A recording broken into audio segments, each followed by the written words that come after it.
ఏంటి దివ్య గారు సడన్ గా రమ్మన్నారు? గుండె నిబ్బరం చేసుకోవడం నా వల్ల కావట్లేదండి. తప్పదు దివ్య గారు, రియాలిటీని యాక్సెప్ట్ చేయాలి. మీరేమో గుండె నిబ్బరం అంటున్నారు. అవును అంటున్నాను. గుండె నిబ్బరం గురించి పక్కన పెట్టండి. కింద గొంతలో ఉబ్బరంగా ఉంది. గొంత అర్థమయ్యింది.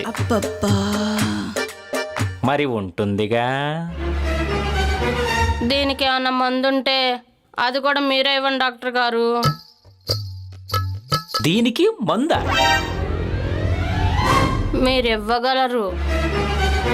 నేను ఇవ్వగలనా? మీరే ఇవ్వగలరు. ఎంతైనా మీరు మా ఫ్యామిలీ డాక్టర్ కదా. మీరు ఏ మందు కోరుకుంటున్నారో మైండ్కి ఎక్కట్లేదు దివ్య గారు. ఆల్రెడీ మైండ్కి ఎక్కింది, మౌత్లో నుంచే దిగట్లేదు. ఆ, అలా ఏం లేదండి. మరి దింపండి. హో, నాకు మీ బాధ అర్థమైంది. మరి బాధని పంచుకోవచ్చు కదా భార్గవ్ గారు. అంటే మా ఆవిడ్ని మోసం చేస్తున్నట్టు అవుతుంది కదా. ఆహా, భార్గవ్ గారి భాగవతం బయోడేటాతో సహా నా దగ్గర భద్రంగా ఉందిలేండి. ఆహా, ఏముందేంటి? నర్సు నీరజాతో నైట్ నా హోటల్లో ఆ? కాంపౌండర్ కల్పనతో కాంపౌండ్ వాళ్ళ వెనకాల ఆ?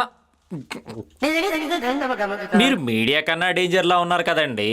మొగుళ్ళో మేడ దొబ్బింది అన్నారు. మరి ఏదో ఒక కావాలిగా. కావాలిగా. మరి ఆ మెడికేషన్ కూడా మీరే ఇస్తే నాకు కొంచెం మోటివేషన్ అవుతుందిగా. ఇలాంటి మెడికేషన్ ఇవ్వాల్సి వస్తుందని కలలో కూడా ఊహించలేదు. కల్లో ఎందుకు? మెడికేషన్ కోసం నా డెస్టినేషన్ డాక్టర్ గారికి దగ్గరగానే ఉందిగా. డెస్టినేషన్ దగ్గరగానే ఉందిలే. అంటే పికప్ అయిందన్నమాట. డెస్టినేషన్ దగ్గరగా ఉంటే పికప్ అవ్వకపోవడానికి నాది పనికిమాలిన పికప్ కాదు, పవర్ఫుల్ పికప్. డాక్టర్ గారి పికప్లో అంత పవర్ ఉందన్నమాట. నా పికప్లో పవరు ఎప్పుడో పీజీ చేసింది. ఎంతైనా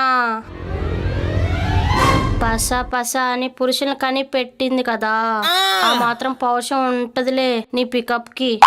నా పికప్ పుంజుకుంటే నీ డెస్టినేషన్లో డీజే ప్రోగ్రామే. నా డెస్టినేషన్కి డీజే ప్రోగ్రామ్ చేస్తే నీ పికప్కి పాలాభిషేకం చేస్తా. అబ్బో, నీ డెస్టినేషన్లో చాలా దూలున్నట్టుందిగా. ఆ మాత్రం దూల లేకపోతే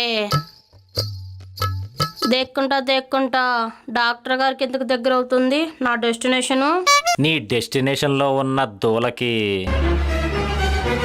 నా థర్మామీటర్లో తమండప్పులు మోగుతున్నాయి. నీ థర్మామీటర్లో డప్పులు మోగుతున్నాయి అంటే నా డెస్టినేషన్లో డిప్పలకి డాన్స్ బేబీ డాన్స్లే.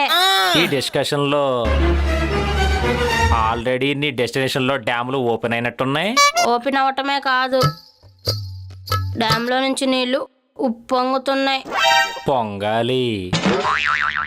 ఆ మాత్రం పొంగితేనే కదా నా పికప్లోని పౌరుషం కూడా పొంగుతుంది. నీ పికప్లో పౌరుషం పొంగి పొంగి పొర్లిపోదు కదా. నీ డెస్టినేషన్లో దండయాత్ర చేసేదాకా నా పౌరుషం పొర్లిపోదు. ఆహా, ఏం పుణ్యం చేసుకున్నానో ఈ పవర్ఫుల్ పౌరుషం నా పక్కన చేరింది. మరి పద బెడ్రూమ్లోకి. బెడ్రూమ్ లోక నా బట్టతలోడు ఉన్నాడు. డాబా పైకి వెళ్దాం, జనరేటర్ రూమ్ ఖాళీగా ఉంటది. పైన జనరేటర్ రూమ్ లో జలక తిక్కలాజా. ఐఎమ్ రెడీ రాజా. రావే నా కసకలాంటి కాజా.